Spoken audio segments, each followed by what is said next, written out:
From Agni Defense Academy, Indian Army ki யாரெல்லாம் GD technical tradesman nursing assistant clerk all கேட்டகரிக்கு apply பண்ணியிருக்கீங்களோ அவங்களுக்கான admit card இன்னைக்கு கம்ப்ளீட்டாக ரிலீஸ் பண்ணிட்டாங்க. நீங்கள் எந்த கேட்டகரி அப்ளை பண்ணியிருந்தாலும் சரி உங்களுக்கான அட்மிட் கார்டு லிங்க் இருக்கும். அந்த லிங்க் யூஸ் பண்ணி நீங்கள் டவுன்லோட் பண்ணிக்கலாம். இது வரைக்கும் யாராவது பண்ணலாம் அப்படின்னா மஸ்ட்டு டவுன்லோட் பண்ணி உங்களுக்கு டேட் என்னைக்கு போட்டிருக்காங்க, பிளேஸ் எங்கே போட்டிருக்காங்க அப்படின்றத செக் பண்ணிக்கோங்க.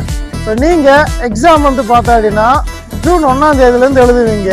ஸோ நீங்கள் எந்த ஏஆர்ஓவாக இருந்தாலும் சரி ஃபஸ்ட்டு என்ன பண்ணணும் அப்படின்னா ரிட்டனை முடித்ததும் ஃபிசிக்கலுக்கு ப்ரிப்பேர் பண்ணணும். லாஸ்ட் டைம் கோயம்புத்தூர் ஏரோக்கெல்லாம் பார்த்தா அப்படின்னா ஜஸ்ட்டு 35 டேஸ் தான் இருந்துச்சு. அந்த 35 நாளில் அவங்க பார்த்தா அப்படின்னா ரிசல்ட்லேருந்து ப்ரிப்பேர் ஆகி அடுத்து ஃபிசிக்கல் போகிற மாதிரி இருந்துச்சு. அது 6.25 டைமிங் அப்படின்றதால ஒரு சில பசங்களுக்கு இந்த 4th பேட்ச் அடிக்கிறதுக்கான சான்ஸ் அது கிடச்சிச்சு. ஆனால் அந்த 4th பேட்ச் அடித்த பசங்க ஃபைனல் வந்தாங்களா அப்படின்னு கேட்டால் 100% சொல்ல முடியாது.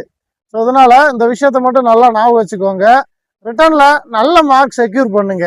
நல்ல மார்க் செக்யூர் பண்ணதுக்கப்புறம் உங்களுக்கு அடுத்து இருக்கக்கூடிய ஒரே ஃபேஸ் ஃபிசிக்கல் தான்.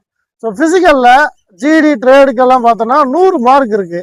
யாரெல்லாம் இந்த கேட்டகரி அட்டன் பண்ணுறீங்களோ இந்த 100 மார்க்குக்கு ஃபஸ்ட்டு பேட்ச் கரெக்டாக 5:30 ஓடணும். 1600 மீட்டரை 10 ஃபுல்லப்ஸு கரெக்டாக எடுக்கணும் ப்ராப்பராக. இது எடுத்துட்டா போதும், நீங்கள் 100 மார்க் எடுத்து செக்யூர் ஆகிடுவீங்க. ஸோ நீங்கள் இந்த முறை ஃபிசிக்கல்லையும் சரி ஃபைனல்லையும் சரி வரணும்னு ஃபஸ்ட்டு பேட்ச் அடிக்கணும், ஃபைனல் வரணும்னு ஆசைப்பட்றீங்க அப்படின்னா ஷியோராக அக்னி டிஃபென்ஸ் அகாடமியில் நடைபெறக்கூடிய உடற்பயிற்சி வகுப்புகளை ஜாயின் பண்ணுங்கள். Thank you so much. ஜெய்ஹிந்த்.